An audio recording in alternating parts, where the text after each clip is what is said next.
ਸਤਿ ਸ਼੍ਰੀ ਅਕਾਲ ਜੀ। ਵੇਖਿਆ ਜਾਵੇ ਤਾਂ ਇਸ ਵੇਲੇ ਚਿੱਟੇ ਦਾ ਜਿਹੜਾ ਬੋਲਬਾਲਾ, ਨਸ਼ਿਆਂ ਦਾ ਬੋਲਬਾਲਾ, ਉਹ ਪੂਰੀ ਦੁਨੀਆ ਦੇ ਵਿੱਚ ਹੈ। ਸ਼ਾਇਦ ਹੀ ਕੋਈ ਮੁਲਕ ਜਿਹੜਾ ਉਹ ਬਚਿਆ ਹੋਇਆ ਹੋਵੇ ਇਸ ਮੌਤ ਤੋਂ ਜਾਂ ਮੌਤ ਦੇ ਸੌਦਾਗਰਾਂ ਤੋਂ। 12-14 ਵਰੇ ਪਹਿਲਾਂ ਪੰਜਾਬ ਦੇ ਵਿੱਚ ਕਿਤੇ ਕੁਟਾਵਾਂ ਟਾਵਾਂ ਅਜਿਹਾ ਜਿਹੜਾ ਉਹ ਸੁਣੀਦਾ ਸੀ। ਉਦੋਂ ਇੱਕ ਵੀਡੀਓ ਸ਼ੂਟ ਕੀਤੀ ਸੀ, ਚਿੱਟੇ ਦਾ ਚਿੱਟਾ ਸੱਚ। ਉਹਦੇ ਦੌਰਾਨ ਉਦੋਂ ਕੋਈ 11 ਕੁ ਸਾਲ ਪਹਿਲਾਂ ਉਦੋਂ ਜਿਹੜਾ ਪਤਾ ਲੱਗਿਆ ਕਿ ਇਹਦਾ ਕਿੰਨਾ ਨੁਕਸਾਨ ਇਸ ਵੇਲੇ ਪਰਿਵਾਰਾਂ ਦੇ ਵਿੱਚ ਹੋਣਾ ਸ਼ੁਰੂ ਹੋ ਗਿਆ। ਬਹੁਤ ਸਾਰੇ ਪਰਿਵਾਰਾਂ ਦੇ ਵਿੱਚ, ਕਿਉਂਕਿ ਅੱਜ ਕੱਲ੍ਹ ਸਭ ਨੂੰ ਪਤਾ ਹੈ ਇੱਕ ਇੱਕ ਬੱਚਾ ਹੈ ਉਹ ਇਸ ਮੌਤ ਦੀ ਜਦੋਂ ਭੇਟ ਚੜ੍ਹਨਾ ਸ਼ੁਰੂ ਹੋਇਆ, ਉਹਦਾ ਫਿਰ ਕੀ ਅਸਰ ਪਿਆ ਪੰਜਾਬ ਦੇ ਉੱਤੇ, ਇਹ ਕਿਸੇ ਤੋਂ ਲੁਕਿਆ ਨਹੀਂ। ਬਹੁਤ ਸਾਰੇ ਏਰੀਆਜ਼ ਅੱਜ ਵੀ ਇਸ ਤਰ੍ਹਾਂ ਦੇ ਨੇ ਜਿਨ੍ਹਾਂ ਦੇ ਵਿੱਚ ਨੌਜਵਾਨਾਂ ਦੇ ਉੱਤੇ ਇਫੈਕਟ ਇਹਦਾ ਦੇਖਿਆ ਜਾ ਸਕਦਾ। ਇਹ ਵੀ ਗੱਲ ਠੀਕ ਹੈ ਕਿ ਨੌਜਵਾਨਾਂ ਦੇ ਵਿੱਚ ਅਵੇਅਰਨੈਸ ਇਸ ਮਾਮਲੇ ਦੇ ਉੱਤੇ ਬਹੁਤ ਆਈ ਹੈ, ਪਰ ਈਜ਼ੀ ਅਵੇਲੇਬਿਲਿਟੀ ਜਿਹੜੀ ਆ ਉਹ ਖਹਿੜਾ ਨਹੀਂ ਛੱਡ ਰਹੀ। ਇਹ ਗੱਲ ਮੰਨਣ ਵਾਲੀ ਹੈ ਕਿ ਪੰਜਾਬੀ ਜਿਹੜੇ ਨੇ ਉਹਨਾਂ ਦਾ ਸਮਗਲਿੰਗ ਦੇ ਨਾਲ ਕੁਝ ਲੋਕਾਂ ਦਾ ਜਿਹੜਾ ਉਹ ਨਾਤਾ ਬੜਾ ਪੁਰਾਣਾ ਰਿਹਾ। ਅੱਜ ਦੇ ਸਮੇਂ ਦੇ ਵਿੱਚ ਤੇ ਪਹਿਲੇ ਸਮੇਂ ਦੇ ਵਿੱਚ ਫਰਕ ਇੰਨਾ ਪੈ ਗਿਆ। ਪਹਿਲਾਂ ਜਿਹੜੇ ਇਸ ਤਰ੍ਹਾਂ ਦੀ ਸਮਗਲਿੰਗ ਦੇ ਵਿੱਚ ਸ਼ਾਮਲ ਲੋਕ ਹੁੰਦੇ ਸਨ, ਉਹ ਅਕਸਰ ਸਰਹੱਦ ਰਾਹੀਂ ਸੋਨੇ ਦੀ, ਅਫੀਮ ਦੀ ਸਮਗਲਿੰਗ ਜਿਹੜੀ ਉਹ ਕਰਿਆ ਕਰਦੇ ਸਨ। ਪਿੰਡਾਂ ਦੇ ਵਿੱਚ ਉਹਨਾਂ ਨੂੰ ਬਲੈਕੀਏ ਕਿਹਾ ਜਾਂਦਾ ਸੀ, ਔਰ ਮੋਸਟਲੀ ਤੁਸੀਂ ਦੇਖਿਆ ਹੋਊਗਾ ਬਲੈਕੀਆਂ ਦੇ ਪਰਿਵਾਰਾਂ ਦੇ ਨਾਲ ਰਿਸ਼ਤੇ ਜੁੜਦੇ ਹੁੰਦੇ ਸੀਗੇ। ਦੂਸਰੇ ਰਿਸ਼ਤੇ ਨਹੀਂ ਸਨ ਉਹਨਾਂ ਦੇ ਨਾਲ ਜੋੜਦੇ, ਚੰਗਾ ਨਹੀਂ ਸੀ ਸਮਝਿਆ ਜਾਂਦਾ। ਪਰ ਅੱਜ ਸਮਾਂ ਬਦਲ ਗਿਆ। ਅੱਜ ਲੋਕਾਂ ਦੇ ਜਿਹੜੀ ਇਹ ਪਹਿਚਾਣ ਹੈ ਉਹ ਪੈਸੇ ਦੇ ਨਾਲ ਹੋਣ ਲੱਗ ਗਈ। ਪੈਸੇ ਵਾਲੇ ਵਿਅਕਤੀ ਨੂੰ ਚੰਗਾ ਸਮਝਿਆ ਜਾਣ ਲੱਗਿਆ ਵੀ ਇਹ ਬਹੁਤ ਅਮੀਰ ਹੈ, ਇਹਦੇ ਕੋਲੇ ਇੰਨੀਆਂ ਕਾਰਾਂ ਕਿੱਥੋਂ ਆ ਗਈਆਂ, ਇਹਦੇ ਕੋਲ ਏਡੇ ਵੱਡੇ ਵੱਡੇ ਘਰ ਕਿੱਥੋਂ ਆ ਗਏ।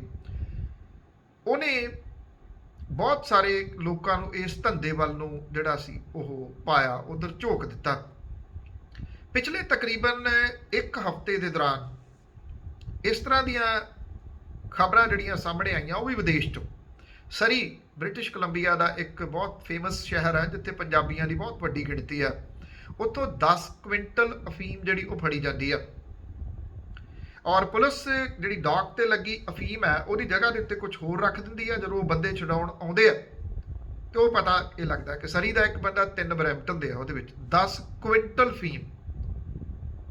ਮੇਰੀ ਜਾਣਕਾਰੀ ਦੇ ਮੁਤਾਬਕ ਇੱਥੇ ਸ਼ਾਇਦ ਏਡੀ ਵੱਡੀ ਖੇਪ ਕਦੀ ਨਹੀਂ ਫੜੀ ਗਈ ਜਿੱਤੀ ਉੱਥੇ ਫੜੀ ਗਈ। ਇਹ ਨਹੀਂ ਆ ਕਿ 10 ਕੁਇੰਟਲ ਅਫੀਮ ਜਿਹੜੀ ਆ ਉਹ ਇੱਕੋ ਵਾਰੀ ਪਹਿਲੀ ਵਾਰੀ ਕਿਸੇ ਨੇ ਮੰਗਾ ਲਈ। ਇਟ ਮੀਨਸ ਕਿ ਪਹਿਲਾਂ ਬਹੁਤ ਮੰਗਾਉਂਦੇ ਨੇ। ਈਜ਼ੀ ਅਵੇਲੇਬਲ ਆ ਅਫੀਮ ਕੈਨੇਡਾ ਦੇ ਵਿੱਚ, ਇਹ ਇੱਕ ਸੱਚਾਈ ਹੈ। ਉਸ ਤੋਂ ਬਾਅਦ ਕੀ ਹੁੰਦਾ ਹੈ ਕਿ ਜਿਹੜੇ ਕੈਲੀਫੋਰਨੀਆ ਵਾਲੀ ਸਾਈਡ ਦੇ ਉੱਤੇ ਸੈਕਰਾਮੈਂਟੋ ਜਿਹੜਾ ਸ਼ਹਿਰ ਹੈ, ਉੱਥੇ ਕੁਝ ਵਿਅਕਤੀ ਜਿਹੜੇ ਉਹ ਫੜੇ ਜਾਂਦੇ ਆ। ਉਹਨਾਂ ਤੋਂ ਡਰੱਗ ਮਨੀ ਵੀ ਫੜੀ ਜਾਂਦੀ ਹੈ, ਉਹਨਾਂ ਤੋਂ ਡਰੱਗ ਵੀ ਫੜੀ ਜਾਂਦੀ ਹੈ। ਉਹਦੇ ਵਿੱਚ ਉੱਥੋਂ ਦੇ ਕੁਝ ਬਿਜ਼ਨਸਮੈਨ ਸ਼ਾਮਲ ਨੇ ਜਿਹੜੇ ਪ੍ਰਸਿੱਧ ਨਾਮ ਨੇ, ਬੈਂਕਟ ਹਾਲ ਨੇ ਉਹਨਾਂ ਦੇ, ਉਹ ਫੜੇ ਜਾਂਦੇ ਆ ਉਹਦੇ ਵਿੱਚ। ਇਹ ਅਜੇ ਜਿਹੜੀਆਂ ਖਬਰਾਂ ਚੱਲ ਹੀ ਰਹੀਆਂ ਨੇ। ਤੇ ਇੱਧਰ ਬਰੈਂਪਟਨ ਵਾਲੀ ਸਾਈਡ ਦੇ ਉੱਤੇ ਜਿਹੜੀ ਹਾਲਟਨ ਪੁਲਿਸ ਹੈ ਉਹ ਗ੍ਰਿਫਤਾਰ ਕਰ ਲੈਂਦੀ ਹੈ ਕੁਝ ਲੋਕਾਂ ਨੂੰ। 4 ਨਾਮ ਜਿਹੜੇ ਉਹਦੇ ਵਿੱਚ ਨੇ। ਸਰੀ ਦੇ ਵਿੱਚ ਫੜੀ ਗਈ 10 ਕੁਇੰਟਲ ਵਾਲੇ ਨਾਮ ਅਜੇ ਸਾਹਮਣੇ ਨਹੀਂ ਆਏ। ਕੈਲੀਫੋਰਨੀਆ ਦੇ ਸੈਕਰਾਮੈਂਟੋ ਸ਼ਹਿਰ ਦੇ ਨੇੜੇ ਤੇੜੇ ਜਾਂ ਉੱਥੋਂ ਫੜੇ ਗਏ ਲੋਕਾਂ ਦੇ ਨਾਮ ਸਾਹਮਣੇ ਨੇ, ਸਾਰੇ ਪੰਜਾਬੀ ਨੇ। ਬਰੈਂਪਟਨ ਦੇ ਨੇੜੇ ਜਿਹੜੇ ਸ਼ਹਿਰਾਂ ਤੋਂ ਫੜੇ ਗਏ ਨੇ ਉਹ ਸਾਰੇ ਦੇ ਸਾਰੇ ਪੰਜਾਬੀ ਨੇ। ਜਦੋਂ ਕਿਸੇ ਸਰਹੱਦ ਦੇ ਉੱਤੋਂ, ਜਿਹੜੀ ਖਾਸ ਤੌਰ ਦੇ ਉੱਤੇ ਅਮਰੀਕਾ ਤੇ ਕੈਨੇਡਾ ਦੀ ਸਰਹੱਦ ਹੈ, ਉੱਥੋਂ ਕੋਈ ਟਰੱਕ ਫੜਿਆ ਜਾਂਦਾ ਤਾਂ ਬਹੁਤੀ ਨਿਗਾਹ ਇੱਕਦਮ ਜਿਹੜੀ ਜਾਂਦੀ ਹੈ ਵੀ ਇਹ ਵਿਅਕਤੀ ਕੌਣ ਆ ਫੜਿਆ ਗਿਆ, ਔਰ ਬਦਕਿਸਮਤੀ ਦੇ ਨਾਲ ਉਹ ਪੰਜਾਬੀ ਨਿਕਲਦਾ। ਜਿਹੜੇ ਲੋਕ ਇਹਨਾਂ ਮੁਲਕਾਂ ਨੂੰ ਇਸ ਕਰਕੇ ਛੱਡ ਕੇ ਚਲੇ ਗਏ ਕਿ ਇੱਥੇ ਸਿਸਟਮ ਚੰਗਾ ਨਹੀਂ, ਇੱਥੇ ਕਾਨੂੰਨ ਠੀਕ ਨਹੀਂ, ਅਸੀਂ ਦੂਜੇ ਮੁਲਕਾਂ ਦੇ ਵਿੱਚ ਜਾਵਾਂਗੇ ਜਿੱਥੇ ਸਿਸਟਮ ਚੰਗੇ ਨੇ, ਜਿੱਥੇ ਕਾਨੂੰਨ ਚੰਗੇ ਨੇ, ਤੇ ਉੱਥੇ ਜਾ ਕੇ ਕਾਨੂੰਨ ਦੀ ਉਲੰਘਣਾ ਕਰਕੇ ਅਮੀਰ ਹੋਣ ਦੇ ਚੱਕਰ ਦੇ ਵਿੱਚ ਇਸ ਧੰਦੇ ਦੇ ਵਿੱਚ ਉਹ ਵੜ ਗਏ। ਜੇ ਤੁਸੀਂ ਓਨਟਾਰੀਓ ਦੇ ਵਿੱਚ ਜਿਹੜੇ ਨਸ਼ਾ ਛਡਾਊ ਸੈਂਟਰ ਨੇ ਉਹਨਾਂ ਦੇ ਵਿੱਚ ਜਾ ਕੇ ਬੈੱਡਾਂ ਦੇ ਉੱਤੇ ਪੰਜਾਬੀ ਪਏ ਦੇਖੋ। ਬ੍ਰਿਟਿਸ਼ ਕੋਲੰਬੀਆ ਦੇ ਵਿੱਚ ਜਿਹੜੇ ਇਹ ਡੀ ਐਡਿਕਸ਼ਨ ਸੈਂਟਰਸ ਨੇ ਉਹਨਾਂ ਦੇ ਵਿੱਚ ਜਾ ਕੇ ਪੰਜਾਬੀਆਂ ਦੀ ਗਿਣਤੀ ਵੇਖੋ ਤਾਂ ਬੜੀ ਵੱਡੀ ਹੈ। ਆਫਟਰ ਆਲ ਜਿਹੜੀ ਇੰਨੀ ਅਫੀਮ ਹੈ ਜਾਂ ਜਿਹੜੇ ਦੂਜੇ ਨਸ਼ੇ ਨੇ ਉਹ ਖਪਦੀ ਜਿਹੜੀ ਉਹ ਕਿਵੇਂ ਆ, ਕਿੱਥੇ ਖਪਦੀ ਹੈ? ਇਹ ਮੰਗਾਉਣ ਵਾਲੇ ਪੰਜਾਬੀ ਨੇ, ਵੇਚਣ ਵਾਲੇ ਪੰਜਾਬੀ ਨੇ, ਖਰੀਦਣ ਵਾਲੇ ਵੀ ਜਿਹੜੇ ਉਹ ਪੰਜਾਬੀ ਨੇ। ਇਹ ਕਹਿਣ ਨੂੰ ਤਾਂ ਕੋਈ ਕਹਿ ਦੂਗਾ ਕਿ ਇਹ ਪੰਜਾਬੀਆਂ ਨੂੰ ਬਦਨਾਮ ਕਰਨ ਦੀ ਕੋਸ਼ਿਸ਼ ਹੈ ਜੀ। ਕੁਝ ਲੋਕ ਕਹਿੰਦੇ ਨੇ ਕਿ ਇਹ ਖਬਰਾਂ ਲੁਕਾਉਂਦੇ ਕਿਉਂ ਨਹੀਂ ਤੁਸੀਂ, ਇਹ ਦੱਸਣ ਤੋਂ ਬਿਨਾਂ ਵੀ ਰਿਹਾ ਜਾ ਸਕਦਾ। ਕੁਝ ਲੋਕ ਇਹ ਕਹਿੰਦੇ ਨੇ ਜਾਂ ਤਾਂ ਉਹਨਾਂ ਦੇ ਕੋਈ ਰਿਸ਼ਤੇਦਾਰ ਇਨਵੋਲਵ ਨੇ ਜਾਂ ਉਹ ਖੁਦ ਇਨਵੋਲਵ ਨੇ, ਉਹਨਾਂ ਨੂੰ ਤਕਲੀਫ ਹੁੰਦੀ ਹੈ ਇਹਦੇ ਤੋਂ ਕਿ ਇਹ ਚੀਜ਼ ਸਾਹਮਣੇ ਕਿਉਂ ਆਉਂਦੀ ਹੈ। ਕੈਨੇਡਾ, ਅਮਰੀਕਾ, ਆਸਟ੍ਰੇਲੀਆ, ਨਿਊਜ਼ੀਲੈਂਡ, ਇਹ ਇਸ ਤਰ੍ਹਾਂ ਦੇ ਮੁਲਕ ਨੇ ਜਿਨ੍ਹਾਂ ਦੇ ਵਿੱਚ ਪੰਜਾਬੀਆਂ ਦੀ ਬਹੁਤ ਵੱਡੀ ਗਿਣਤੀ ਹੈ। ਔਰ ਇਹਨਾਂ ਮੁਲਕਾਂ ਦੇ ਵਿੱਚ ਇੱਕ ਗੱਲ ਪੱਕੀ ਹੈ, ਚਾਹੇ ਘੱਟ ਹੋਵੇ ਬੰਦਾ ਭੁੱਖਾ ਨਹੀਂ ਮਰਦਾ, ਰੋਟੀ ਤੋਂ ਭੁੱਖਾ ਨਹੀਂ ਮਰਦਾ, ਕਾਨੂੰਨ ਨਾਮ ਦੀ ਚੀਜ਼ ਹੈ। ਪਰ ਉੱਥੇ ਇਹ ਚੰਦ ਲੋਕ ਜਿਨ੍ਹਾਂ ਨੇ ਅਮੀਰੀ ਇੱਕ ਬਸ ਮਿੱਥ ਲਿਆ ਕਿ ਕਿੰਨਾ ਪੈਸਾ ਉਹਨਾਂ ਨੇ ਕਮਾਉਣਾ, ਉਹਦੇ ਵਾਸਤੇ ਕਿਸੇ ਦੇ ਧੀ ਪੁੱਤ ਦੀ ਜਾਨ ਜਾਂਦੀ ਆ ਤੇ ਚਲੀ ਜਾਵੇ, ਉਹ ਇਹਦੀ ਬਹੁਤੀ ਪਰਵਾਹ ਨਹੀਂ ਕਰਦੇ, ਇਸ ਚੀਜ਼ ਦੀ ਬਹੁਤੀ ਪਰਵਾਹ ਨਹੀਂ ਕਰਦੇ। ਉਹ ਸਿਰਫ ਇਹ ਸੋਚਦੇ ਆ ਕਿ ਉਹਨਾਂ ਕੋਲੇ ਕਿੱਡਾ ਵੱਡਾ ਘਰ ਹੈ, ਉਹਨਾਂ ਕੋਲੇ ਕਿੱਡੀਆਂ ਮਹਿੰਗੀਆਂ ਕਾਰਾਂ ਨੇ, ਇਹ ਚਾਹੇ ਕਿਸੇ ਦੀਆਂ ਲਾਸ਼ਾਂ ਜਿਹੜੀਆਂ ਨੇ ਉਹ ਵਿਛਾ ਕੇ ਕਿਉਂ ਨਾ ਲਈਆਂ ਹੋਣ। ਮਿਹਨਤ ਦੇ ਨਾਲ ਅਮੀਰ ਹੋਏ ਲੋਕਾਂ ਦੀ ਗਿਣਤੀ ਵੀ ਬਹੁਤ ਹੈ, ਬਾਹਰਲੇ ਮੁਲਕਾਂ ਦੇ ਵਿੱਚ ਬਹੁਤ ਹੈ ਇਮਾਨਦਾਰੀ ਦੇ ਨਾਲ ਅਮੀਰ ਹੋਏ। ਪਰ ਇਹ ਵੀ ਹੈ ਬੇਈਮਾਨੀ ਦੇ ਨਾਲ ਅਮੀਰ ਹੋਏ ਜਿਹੜੇ ਲੋਕ ਨੇ ਉਹਨਾਂ ਦੀ ਗਿਣਤੀ ਹੁਣ ਬਹੁਤ ਜ਼ਿਆਦਾ ਹੈ। ਉੱਥੋਂ ਦੀ ਸਿਆਸਤ ਦੇ ਉੱਤੇ ਵੀ ਹੁਣ ਇਹਦਾ ਅਸਰ ਜਿਹੜਾ ਉਹ ਸਿੱਧਾ ਵੇਖਿਆ ਜਾ ਸਕਦਾ ਹੈ, ਕਿਉਂਕਿ ਇਹ ਲੋਕ ਜਿਹੜੇ ਨੇ ਇਹਨਾਂ ਨੇ ਆਪਣੀ ਬਚਾਓ ਦੀ ਖਾਤਰ ਕੀ ਕਰਨਾ ਸ਼ੁਰੂ ਕੀਤਾ ਕਿ ਸਿਆਸੀ ਪਾਰਟੀਆਂ ਦੇ ਨੇੜੇ ਲੱਗਣਾ ਸ਼ੁਰੂ ਕੀਤਾ। ਸਿਆਸੀ ਪਾਰਟੀਆਂ ਉਹਨਾਂ ਨੂੰ ਬਹੁਤੀਆਂ ਨੂੰ ਪਤਾ ਵੀ ਨਹੀਂ ਲੱਗਦਾ ਕਿ ਜਿਹੜਾ ਉਹ ਫੰਡ ਰੇਜ਼ ਕਰ ਰਹੇ ਆ ਜਿਹਦੇ ਨਾਲ ਉੱਥੇ ਇਲੈਕਸ਼ਨਾਂ ਲੜੀਆਂ ਜਾਂਦੀਆਂ ਨੇ। ਕਿਸੇ ਟਾਈਮ ਬਹੁਤ ਇੱਕ ਆਮ ਫੈਕਟਰੀ ਦੇ ਵਿੱਚ ਕੰਮ ਕਰਨ ਵਾਲਾ ਵਰਕਰ ਜਿਹੜਾ ਉਹ ਵੀ ਇਹਨਾਂ ਫੰਡ ਰੇਜ਼ ਦੇ ਵਿੱਚ ਇੱਕ ਪਲੇਟ ਜਿਹੜੀ ਆ ਉਹ ਬਾਏ ਕਰਕੇ, ਪਲੇਟ ਕਹਿੰਦੇ ਨੇ, 10 ਬੰਦੇ ਬੈਠਦੇ ਟੇਬਲ ਦੇ ਉੱਤੇ, ਇੱਕ ਪਲੇਟ ਉਦੋਂ $100 ਦੀ, $125 ਦੀ ਹੁੰਦੀ ਸੀ, ਹੁਣ ਨਹੀਂ, ਹੁਣ ਤਾਂ ਬਹੁਤ ਮਹਿੰਗੀਆਂ ਹੋ ਗਈਆਂ। ਹੁਣ $500 ਦੀ, $1000 ਦੀ ਵੀ ਪਲੇਟ ਹੈ। ਪਰ ਉਹ ਕੋਈ ਆਮ ਬੰਦਾ ਫੈਕਟਰੀ ਦੇ ਵਿੱਚ ਕੰਮ ਕਰਨ ਵਾਲਾ ਨਹੀਂ ਖਰੀਦਦਾ, ਉਹ ਹੁਣ 10-10 ਟੇਬਲ, 15-15 ਟੇਬਲ ਜਿਹੜੇ ਉਹ ਖਰੀਦਦੇ ਨੇ। ਸਿਆਸਤਦਾਨਾਂ ਦਾ ਕੰਮ ਸੌਖਾ ਹੋ ਗਿਆ, ਉਹਨਾਂ ਨੂੰ ਲੱਗਦਾ ਕਿ ਇਹ ਲੋਕ ਹੀ ਉਹਨਾਂ ਦੇ ਖੈਰ ਖੁਆਹ ਨੇ, ਉਹਨਾਂ ਨੂੰ ਅੱਗੇ ਲਿਜਾਣ ਵਾਲੇ ਨੇ, ਉਹਨਾਂ ਨੂੰ ਸਿਆਸਤ ਦੇ ਵਿੱਚ ਕੱਲ੍ਹ ਨੂੰ ਕੰਮ ਆਉਣਗੇ। ਇਸ ਕਰਕੇ ਉਹਨਾਂ ਨੂੰ ਹੱਥ ਪਾਉਣਾ ਔਖਾ ਹੋ ਗਿਆ। ਆਹ ਹੱਥ ਜ਼ਰੂਰ ਪਿਆ, ਪਿਛਲੇ ਦਿਨਾਂ ਦੇ ਵਿੱਚ ਹੱਥ ਕੁਝ ਪਿਆ। ਪਰ ਸਰੀ ਦੀ ਪੁਲਿਸ ਨੇ ਜੋ ਕੁਝ ਕੀਤਾ, ਉਹਨੇ ਉਸ ਡੌਕ ਦੇ ਉੱਤੇ ਆਈ ਹੋਈ ਫੀਮ ਦੀ ਜਗ੍ਹਾ ਦੇ ਉੱਤੇ ਕੁਝ ਹੋਰ ਰੱਖਤਾ ਤੇ ਅਸਲ ਬੰਦੇ ਜਾ ਫੜੇ। ਹੁੰਦਾ ਇਹ ਆ ਕਿ ਜਿਹੜਾ ਸਰਹੱਦ ਤੋਂ ਟਰੱਕ ਫੜਿਆ ਜਾਂਦਾ, ਉਹ ਟਰੱਕ ਕਿਸੇ ਕੰਪਨੀ ਦਾ, ਕੰਪਨੀ ਵਾਲਾ ਉਹਦੇ ਵਿੱਚੋਂ ਸਾਫ਼ ਨਿਕਲ ਜਾਂਦਾ। ਉਹ ਕਹਿੰਦਾ ਜੀ ਇਹ ਤਾਂ ਡਰਾਈਵਰ ਲਿਆਇਆ, ਮੈਨੂੰ ਤਾਂ ਪਤਾ ਹੀ ਨਹੀਂ ਇਹਦਾ।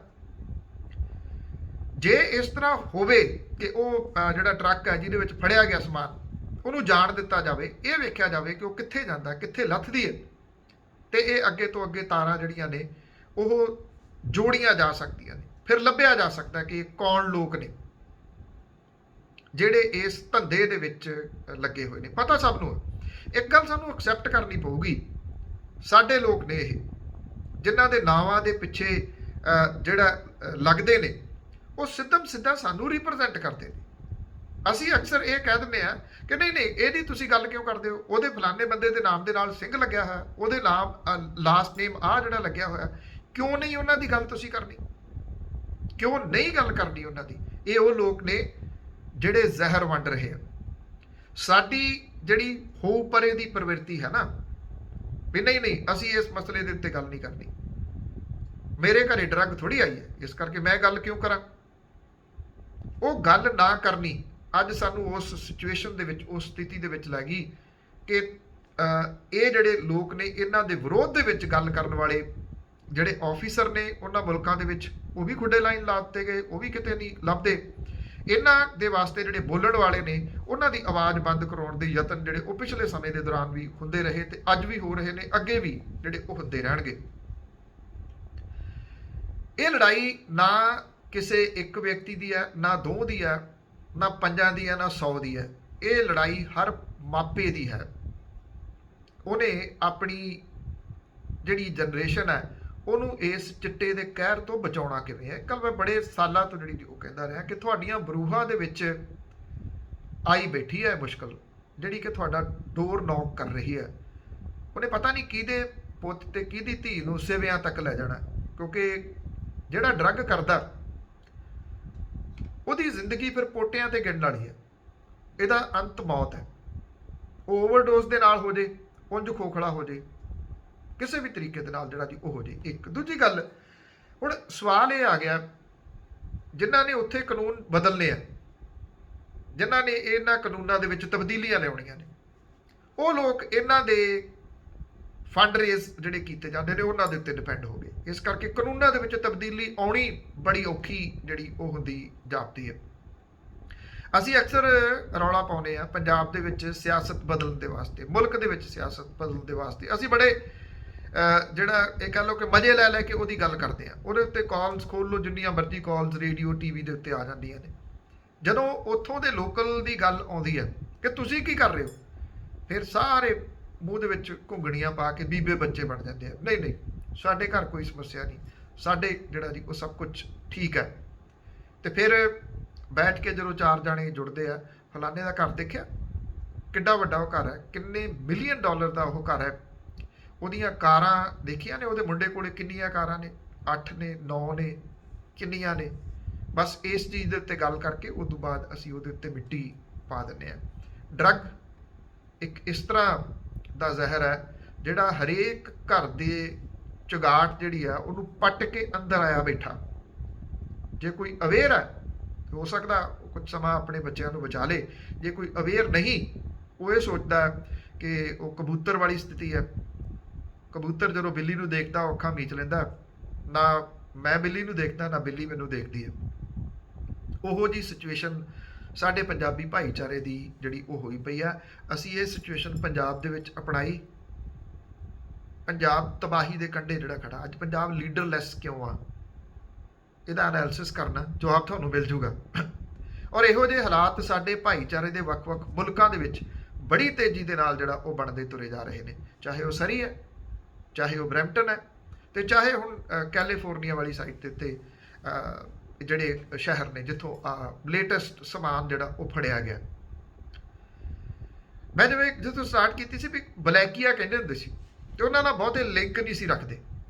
ਅੱਜ ਹਾਲਾਤ ਇਹੋ ਜਿਹੇ ਨੇ ਕਿ ਇਹ ਜਿਹੜੇ ਦਿਨਾਂ ਦੇ ਵਿੱਚ ਅਮੀਰ ਹੋਏ ਲੋਕ ਨੇ, ਇਹਨਾਂ ਦੇ ਨਾਲ ਲਿੰਕ ਰੱਖਣ ਵਾਲੇ ਪ੍ਰਾਊਡ ਫੀਲ ਕਰਦੇ ਨੇ। ਉਹਨਾਂ ਦੇ ਨਾਲ ਫੋਟੋਆਂ, ਉਹਨਾਂ ਦੀਆਂ ਬਹੁਤ ਵੱਡੀਆਂ ਵੱਡੀਆਂ ਲਿਮੋਜ਼ ਦੇ ਵਿੱਚ ਬੈਠ ਕੇ ਦਾਰੂ ਪੀਣ ਦੀਆਂ ਫੋਟੋਆਂ, ਘੁੰਮਣ ਫਿਰਨ ਦੀਆਂ ਫੋਟੋਆਂ ਪਾ ਕੇ ਉਹ ਦੂਜਿਆਂ ਨੂੰ ਇਹ ਦੱਸਣ ਦੀ ਕੋਸ਼ਿਸ਼ ਕਰਦੇ ਆ ਕਿ ਆ ਮਲਟੀ ਮਿਲੀਅਨੇਰ ਜਿਹੜੇ ਲੋਕ ਨੇ ਉਹਨਾਂ ਦੇ ਨਾਲ ਸਾਡੀਆਂ ਸਾਂਝਾਂ ਨੇ, ਉਹ ਸਾਡੇ ਨੇ। ਆਹ ਫਰਕ ਸਾਡੀ ਸੋਚ ਦੇ ਵਿੱਚ ਜਿਹੜਾ ਜੀ ਉਹ ਪਿਛਲੇ ਸਮੇਂ ਦੇ ਦੌਰਾਨ ਆ ਗਿਆ। ਜੇ ਤੁਸੀਂ ਸਾਰੇ ਇਹਨੂੰ ਇੱਕ ਵਾਰੀ ਜਿਹੜਾ ਜੀ ਉਹ ਬਹਿ ਕੇ ਸੋਚੋ, ਇਸ ਦੇ ਵਾਸਤੇ ਸੋਚੋ ਕਿ ਸਾਡੇ ਬਜ਼ੁਰਗ ਜਿਹੜੇ ਸਨ ਉਹ ਅਜਿਹੇ ਸਮਗਲਰਾਂ ਦੇ ਨਾਲ ਲਿੰਕ ਕਿਉਂ ਨਹੀਂ ਸਨ ਰੱਖਦੇ ਹੁੰਦੇ, ਜਾਂ ਉਹ ਪਿੰਡ ਦੇ ਵਿੱਚੋਂ ਵੱਖਰੇ ਕਿਉਂ ਰਹਿੰਦੇ ਸਨ, ਤੇ ਗੱਲ ਸ਼ਾਇਦ ਤੁਹਾਨੂੰ ਜਿਹੜਾ ਜੀ ਉਹ ਸਮਝ ਆ ਜਾਏ। ਧੰਨਵਾਦ, ਸਤਿ ਸ਼੍ਰੀ ਅਕਾਲ।